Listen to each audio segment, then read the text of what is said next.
Hello दोस्तों, स्वागत है आप सभी का एक और न्यू वीडियो में। दोस्तों, आज के इस वीडियो में हम बात करेंगे प्रश्नावली 1.2 की। देखिए, ये प्रश्नावली 1.2 में तो बहुत सारे प्रश्न हैं, लेकिन मेरा कोशिश ये रहेगा कि सभी प्रश्नों को एक किनारे से समझाते हुए बताते हुए अच्छे तरीके से चले। देखिए, जैसे कि पहला प्रश्न है आप लोगों का कि कह रहा है कि f(x) = 1/x। Okay, 1/x। f(x) = 1/x द्वारा परिभाषित फलन f इज डेट कहां से कहां तक है, R to R। तो कह रहा है कि प्रूव कीजिए कि यह ना तो एकाकी है और ना तो आच्छादक है। यानी एकाकी हो गया 1/1, आच्छादक हो गया 1/2, तो यानी 1/1 1/2 नहीं है। ओके, तो यही हमको प्रूव करना है। तो देखिए, ये कैसे होगा, तो आपके मन में एक चीज मैं पहले से बता दूं आपको कि एकाकी के लिए कैसे प्रूव, कैसे क्या होता है, और आच्छादक के लिए अभी 2 लेक्चर पहले हम बहुत अच्छे तरीके से समझाए। तो आप लोग उस लेक्चर को देखना ना भूलिए, जरूर देख लीजिएगा।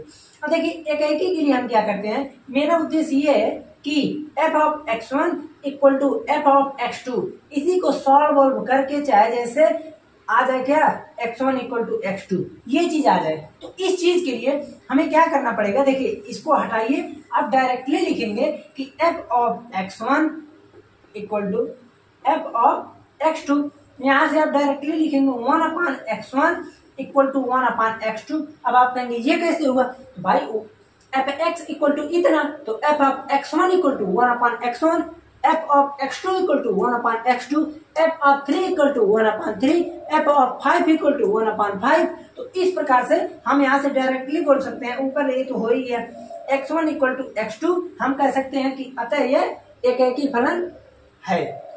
ठीक है, यहाँ से हम ये देख रहे हैं कि ये एकाकी फलन आ रहा है। क्वेश्चन में एक बार देख लें क्या चीज इसमें कहा है, एकाकी लाने के लिए कहा है। हाँ ठीक है, यहाँ पर ये बोला है कि एकाकी और आच्छादक है, एकाकी और आच्छादक है। ठीक है, ये चीज है, ये नहीं कि नहीं है, एकाकी आच्छादक है। तो यहाँ से आ भी गया कि ये एकाकी फलन है। आया समझ में। अब हम बात कर लेते हैं इसकी। अब यहाँ देखिए, यहाँ पर क्या करते हैं, आच्छादक के लिए, आच्छादक के लिए करते क्या है, जो भी फलन दिया है पहले हम f(x) को y मान लेते हैं, y = 1/x, ये चीज आ जाए। यहाँ पर y की वैल्यू x के टर्म में दिया रहता है। फिर हम करते क्या है, x के टर्म में जो भी वैल्यू दिया है हम x का मान निकाल लेते हैं y के टर्म में। ओके, तो यहां से हम ये देख रहे हैं कि प्रत्येक y के लिए हमें प्रत्येक x मिल रहा है। ओके, तो आप लिख देंगे चूंकि y के सभी मानों के लिए प्रांत में पूर्व प्रतिबिंब विद्यमान नहीं है। ओहो, विद्यमान है, इसलिए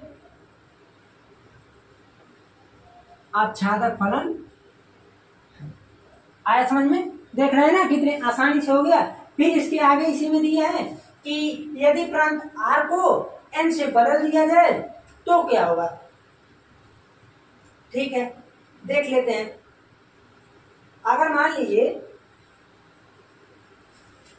हम करें क्या, कह रहा कि प्रांत R को N से बदल दिया जाए, यानी प्रांत R को N कर दिया जाए। तो जब N करेंगे तो देखिए यही चीज तो होगा, N to R।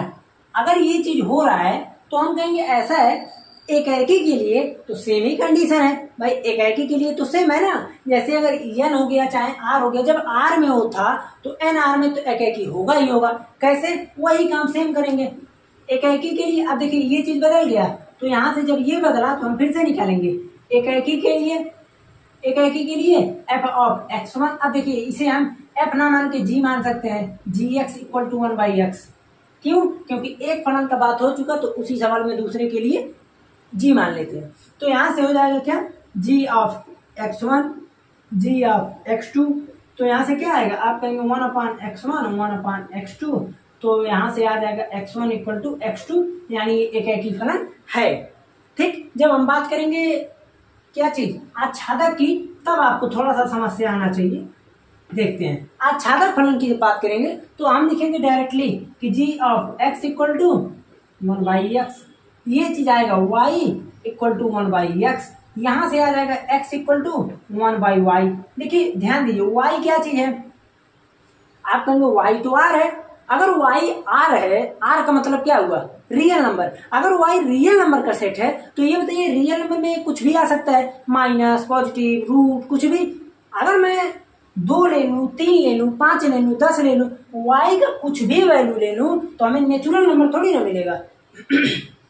जैसे y का हम कुछ भी वैल्यू ले लें तो 1/, मिलेगा ना। अगर ये सिंपल y होता तो कुछ के लिए तो होता, लेकिन 1/y है तो y का हम कुछ भी वैल्यू ले लें तो हमें नेचुरल नंबर नहीं मिलने वाला है। नेचुरल नंबर का मतलब सीधा साधा 1 2 3 4 5 होता है, तो यहाँ से 1 2 3 4 5 आएगा ही नहीं, तो इसलिए हम लिख देंगे इसी का उल्टा, लिखेंगे सब वही, यहाँ लिख देंगे नहीं। ठीक है, तो इस प्रकार से ये आच्छादक फलन नहीं होगा। आया समझ में। मेन जो आप लोगों को फोकस करना है ये देखना है कि इसका प्रांत और परिसर क्या चीज है।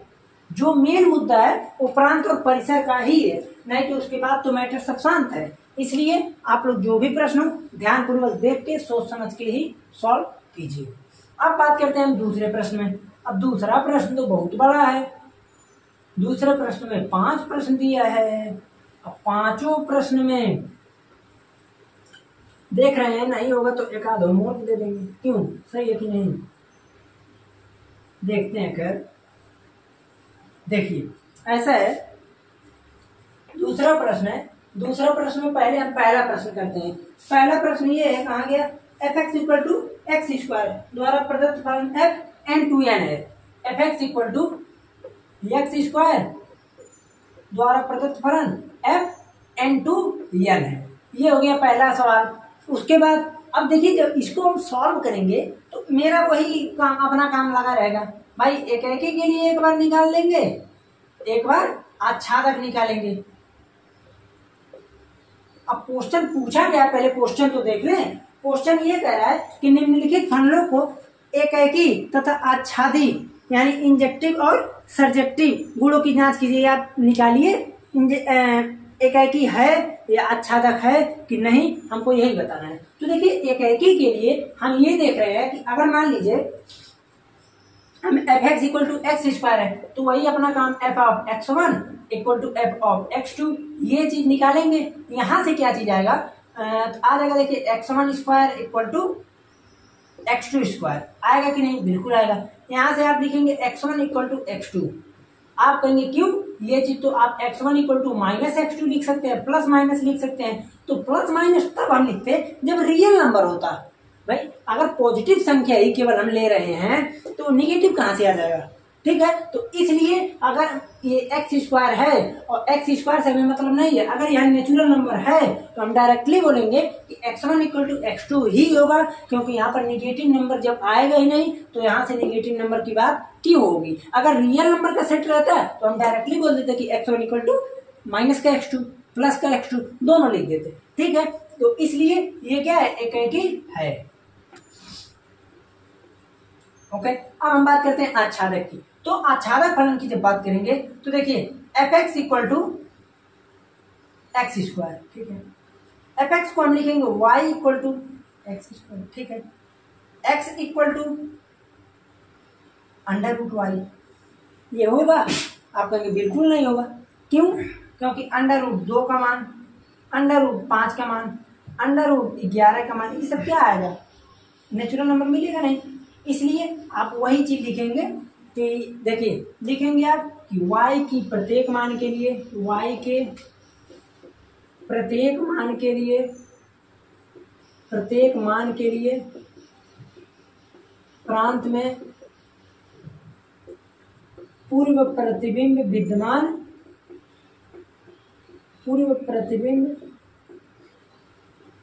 विद्यमान नहीं है। ठीक, इसलिए यह आच्छादक फलन नहीं है, आच्छादक फलन नहीं है। आया समझ में। इस प्रकार से सवाल को सॉल्व करना है और इसको अच्छी प्रकार से लिखना है। ठीक, अब हम बात कर लेते हैं दूसरे प्रश्न की। जो दूसरा प्रश्न है, बहुत ज़्यादा गर्मी से लग रहा है, फैन ऑन किए हैं, बस थोड़ा धीरे है ताकि माइक में आवाज़ को कैच न कर ले। माइक जो है फैन की आवाज़ को बहुत तेज़ी से कैच करता है, ठीक है। तो इसको करना ही पड़ेगा, गर्मी ना चाहे ठंडी। देखिए ये हो गया पहला। अब ठंडी गर्मी है तो गर्मी लगेगा, ठंडी है तो ठंडी लगेगा। पहला प्रश्न हो गया। अब हम बात करते हैं दूसरे प्रश्न की। दूसरा प्रश्न है F X equal to X square ही है, लेकिन जेड टू जेड है। तो देखिए अगर जेड टू जेड है, F X equal to X square F of Z to Z. अब देखिए यहाँ पर आपके मन में एक विचार आ रहा होगा कि वीडियो ऑन है ना, हाँ, कि जेड क्या चीज है। तो अगर हम आपको पहले ही बता दें तो हम ये देख रहे हैं कि जेड जो है आप लोगों का इंटीजर है, ठीक है। अगर इंटीजर है तो हम यहाँ से निकालते हैं क्या चीज, पहले एक एक निकालते हैं। तो आप लिखेंगे 1 1 1 1। अब 1 1 क्या होता है, 1 1 मतलब यही एक एक ही होता है, कंफ्यूज ना होइएगा। ओके, एक एक ही के लिए हम ये देख रहे हैं कि यहाँ से अगर एक एक ही निकाले तो यही काम F of x1 equal to F of x2, तो यहाँ से आ जाएगा x1 square equal to x2 square. तो यहाँ से जब हम x1 equal two plus minus x2 लिखेंगे, इस बात से आप सहमत हैं? आप कहेंगे हाँ, क्यों? क्योंकि जेड में निगेटिव भी आता है, और अगर जेड में निगेटिव आता है तो हम x1 equal to minus plus x2 दोनों लिखेंगे, ठीक है। अब अगर ये चीज हम कर रहे हैं, जैसे इसलिए करते हैं, सुनिए।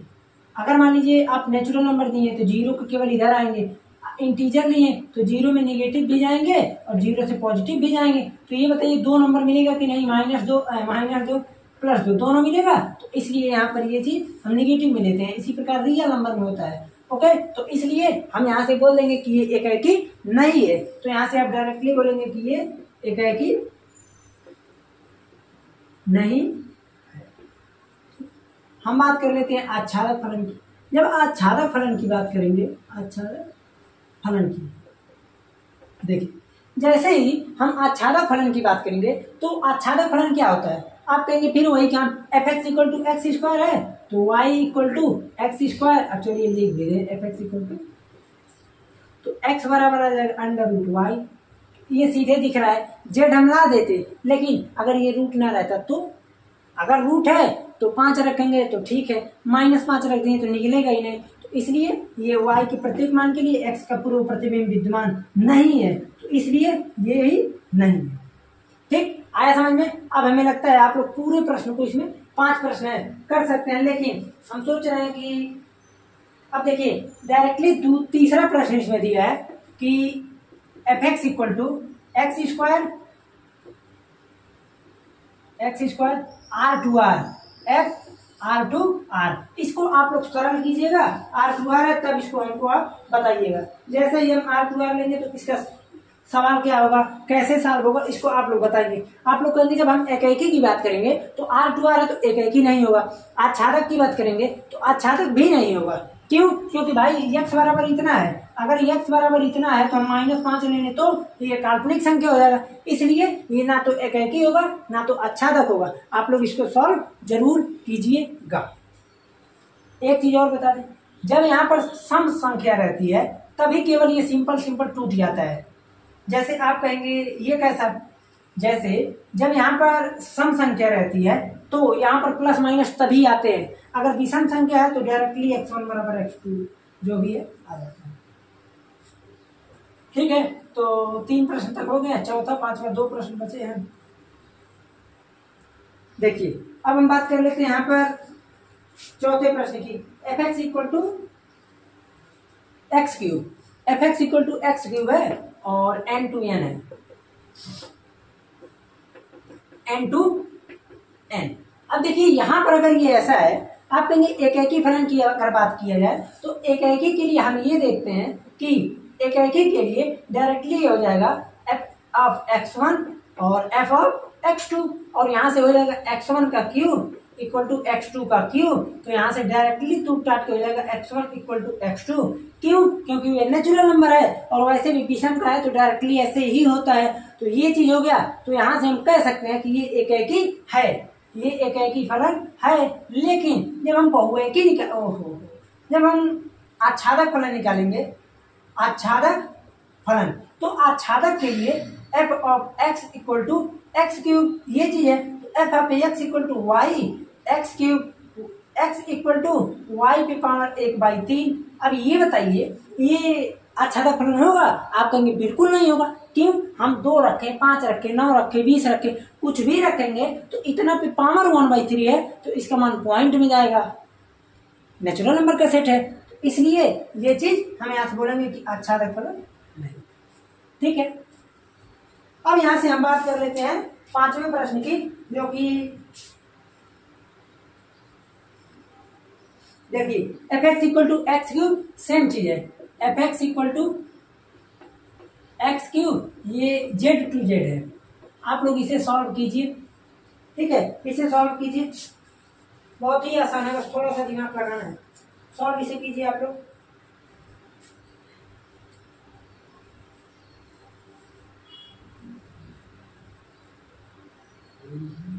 हो गया।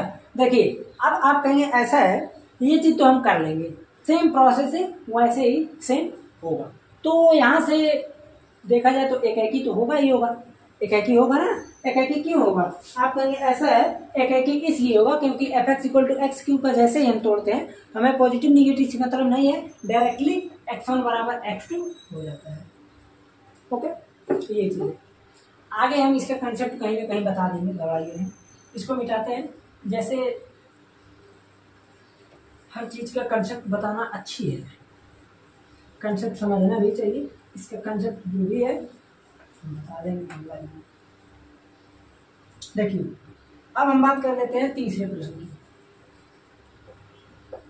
तीसरा प्रश्न क्या है? तीसरा प्रश्न ये है, देखिए सिद्ध कीजिए कि एफ एक्स इक्वल टू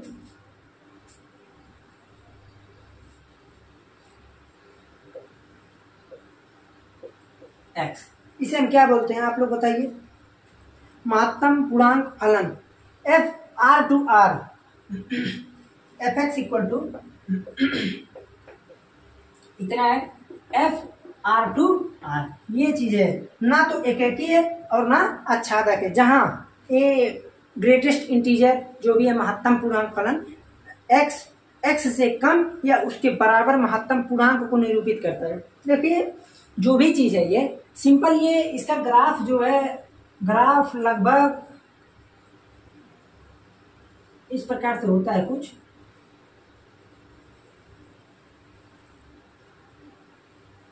ठीक है, ये चीज इसका ऐसे ग्राफ इसका है कुछ। जब इसका हम दूसरा चैप्टर पढ़ाएंगे, हाँ, तो वहां पर उसमें हम बता देंगे, ग्राफ जरूर इसका आ जाएगा।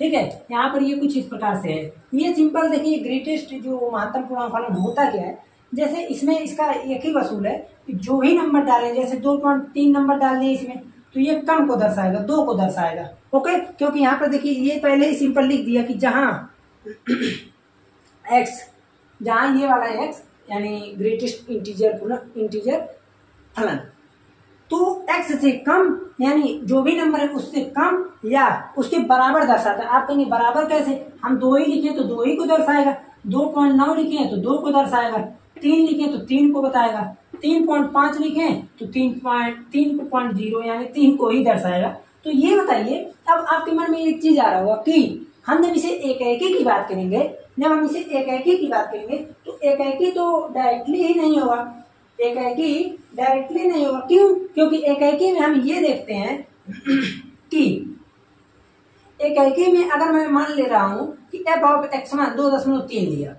देखिए ध्यान दीजिएगा एग्जांपल से, अगर मैं F of x1 equal to F of x2 करता हूं, तो यहां से अगर मैं कोई एग्जांपल लेकर चलूं, कॉमन सा एग्जांपल, तो आप कहेंगे ऐसा है, अगर मैं इसका वैल्यू देखो, देखिए ग्रेटेस्ट इंटीजर 2.3, फिर यहाँ इक्वल टू ग्रेटेस्ट इंटीजर 2.5, दोनों का इंटीजर 2 आ रहा है, लेकिन 2.3 बराबर नहीं है 2.5 के, इसलिए ये एकाकी फलन नहीं है। इस प्रकार से लिख सकते हैं, या तो आप डायरेक्टली इसको आप दूसरे रूप में लिखना चाहें तो इस प्रकार से लिख सकते हैं कि एफ ऑफ 2.3 इक्वल टू 2.3, यहाँ से आएगा 2 अब उसके बाद आप लिखेंगे एफ ऑफ 2.5 इक्वल टू 2.5, यहां से आएगा 2, तो आप लिखेंगे कि एफ ऑफ 2.3 बराबर है एफ ऑफ 2.5, लेकिन ये बराबर नहीं है, तो इसलिए यहां से ये एक फलन नहीं होगा। अब देखिए, अब आच्छादक के लिए हम प्रत्येक में वैल्यू देखते हैं, तो यहां से हम ये देखेंगे कि आच्छादक के लिए हमको क्या करना रहता है। जैसे मान लीजिए हम वैल्यू देखते हैं कि वैल्यू है कि नहीं सभी के लिए, तो यहां से अगर मैं आच्छादक के लिए वैल्यू निकालूं तो आप कहेंगे जब इसका वैल्यू ये होता है कि कम के लिए, जैसे हम यहां से ये कहें कि मान लीजिए 1.5 को लें हम, ठीक है, 1.5 बिलोंग टू एक्स, कहाँ गया, इसमें कुछ तो दिया होगा ना, R2R है, ठीक है। अगर मैं 1.5 को लेता हूं तो इसके लिए हमें क्या वैल्यू मिलेगी, आप कहेंगे इसके लिए अगर 1.5 को आप ले रहे हैं, 1.5 बिलोंग टू एक्स, ये चीज तो है, एक्स है ना, 1.5 बिलोंग टू एक्स, यहां से, लेकिन जैसे देखिए 1.5 belongs to R, real number है ना, अगर 1.5 को हम ले लिए रियल नंबर से बिलोंग कर रहा है, लेकिन हम ये देखते हैं कि यहां से अगर मान लीजिए 1.5 का ले रहे हैं तो भी एक आ रहा है, 1.8 का ले रहे हैं तो भी एक आ रहा है, 1.9 का ले रहे हैं तो भी एक आ रहा है, तो यहां से कुछ इसका इस प्रकार से नहीं बनेगा। क्या, देखिए ध्यान दीजिएगा, जैसे हम कहें 1.1, 1, 1.2, 1, 1.3, 1, 1.4, 1, 1.5, 1, 1.6, 1, 1.7, 1। अगर आप दिमाग लगाएं थोड़ा सा तो कुछ ये देखें कि ये फलन है, आप कहेंगे ना ये फलन ही सेटिस्फाई नहीं कर रहा है, तो इसलिए यहां से ये क्या होता है कि ये आच्छादक फलन नहीं होता। अगर कोई फलन होगा, अगर कोई पहले फलन होगा तब तो हम एक आच्छादक की बात करेंगे, एक और आच्छादक की बात तो तभी होगी अगर फलन होगा तब, अगर फलन ही नहीं है तो एक और आच्छादक फलन की बात कैसे करेंगे, ठीक है। तो ठीक है जनाब, ओके, 3% तक हो गए। अब हम कल यहाँ पर आप इतना रिप्रेजेंट अगर ग्राफिकल रिप्रेजेंट कर देते तो और बेहतर है। अब उसके बाद हम बात कर लेते हैं 4 नंबर की, डिटर्मिनेंट फलन की, मॉडुलस फलन की, यानी मापांक फलन की। अब देखिए मापांक फलन जो है ये बहुत ही आसान होता है। जैसे देखिए 4 नंबर प्रश्न जो होता है इसका चर्चा हम कहीं ना कहीं करेंगे महत्तम पूर्णांक फलन का, 5वें चैप्टर में भी मिलेगा अवकलन में। देखिए अगर मैं चौथे एग्जाम्पल की बात करूं, मॉड ऑफ एक्स की, F X equal to mod of X की, तो ये बताइए अगर इसको हम कह दें कि एफ आर टू आर, एक ही आच्छादक अगर हमको देखना है, एक ही और आच्छादक नहीं है, ये चीज प्रूव कीजिए। देखिए और कुछ दिया, हाँ ठीक है, तो ये बताइए इसको प्रूव करने के लिए आप लोग क्या करेंगे, आप कहेंगे ये तो बहुत ही आसान है। क्यों? क्योंकि जब हम इसको देखते हैं, इसको यहाँ पर जब हम तोड़ते हैं मापांक फलन को तो हमें डायरेक्टली दिखता है F of x1 equal to F of x2, किसके लिए, एक ही के लिए, ठीक है। तो यहां से ये डायरेक्टली हो जाएगा x1 x2 तोड़ेंगे तो x1 बराबर plus minus x2, plus minus आता है और रियल नंबर है तो आना ही आना है, इसलिए ये एक ही नहीं है, ओके। जब हम बात करेंगे आच्छादक की, अब देखिए आच्छादक फलन में अगर बात करें तो आच्छादक फलन में क्या होगा, आप कहेंगे ऐसा है, फिर वही काम, ठीक है। हम ये देख रहे हैं कि आच्छादक फलन जैसे ही निकालेंगे तो हमें ये दिखेगा कि हाँ जैसे उसमें हुआ था सेम ऐसे इसमें। देखिए अगर रियल नंबर है एक सेट, दूसरा सेट रियल नंबर है, इधर हम निगेटिव वैल्यू को ले रहे हैं,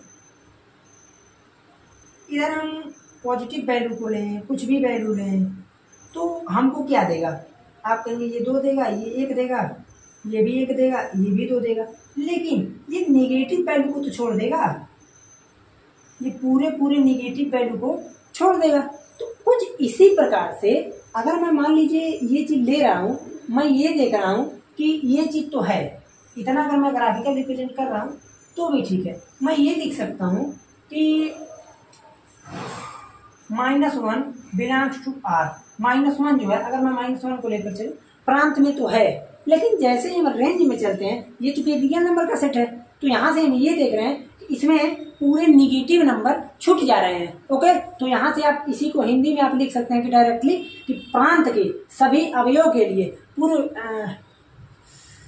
क्या बोलते हैं इसे, सप्रांत में, ये सप्रांत है ना, सप्रांत के प्रत्येक अवयव का पूर्व प्रतिबिंब विद्यमान नहीं है, इसलिए ये चीज ऐसा हो गया। सेम कंडीशन यहाँ भी, इसमें भी आप ये लिख सकते हैं, ठीक है, क्योंकि इसमें भी हम अगर देखें तो कुछ ना कुछ छूट जा रहे हैं, ठीक। इसीलिए जैसे देखिए, हम इसको, इस डायग्राम को थोड़ा सा उलट के बना दिए हैं, आप लोग को समझने में गड़बड़ हो गया हो। जैसे हम क्या लेते हैं, 1.1 लेते हैं तो हमें 1 मिलता है, 1.2 लेते हैं तो 1 मिलता है, ठीक है, 1.3 लेते हैं तो हमें 1 मिलता है, सब कुछ यही मिलता है। तो यहाँ पर आप लिख देंगे कि प्रांत, अब इसमें हम और रियल नंबर का सेट है तो 1.2, 1.5 ये सब कहाँ गए हैं।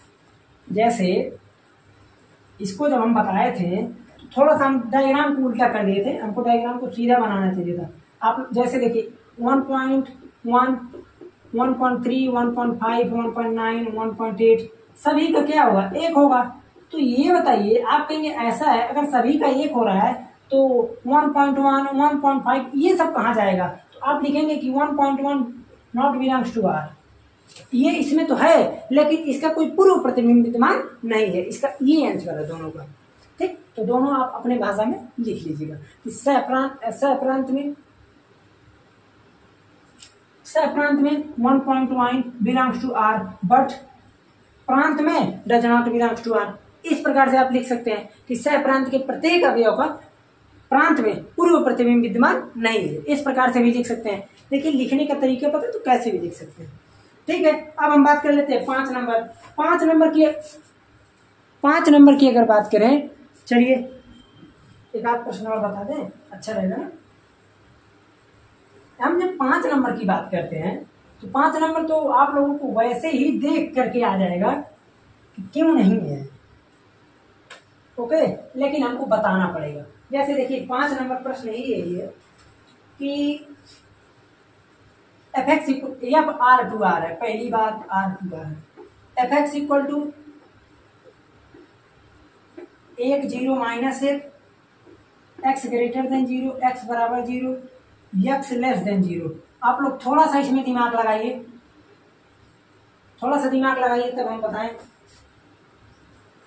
अब देखिए एकाएकी के लिए हम बात करें, एकाएकी के लिए आप कोई भी एग्जाम्पल ले सकते हैं, एकाएकी के लिए बहुत सारा है। आप लिख देंगे सीधे f(2) इक्वल टू f(2)। भाई f(2) अगर ले रहे हैं तो 1 आएगा ना, जैसे f(2) इक्वल टू f(6) ले लीजिए। अब चलिए f(2) का वैल्यू कितना होगा, x ग्रेटर देन 0 पर कितना मान है, आप कहेंगे 1, x ग्रेटर देन 6, यानी x ग्रेटर देन 0, x की वैल्यू 6 रखे तो भी कितना है 1।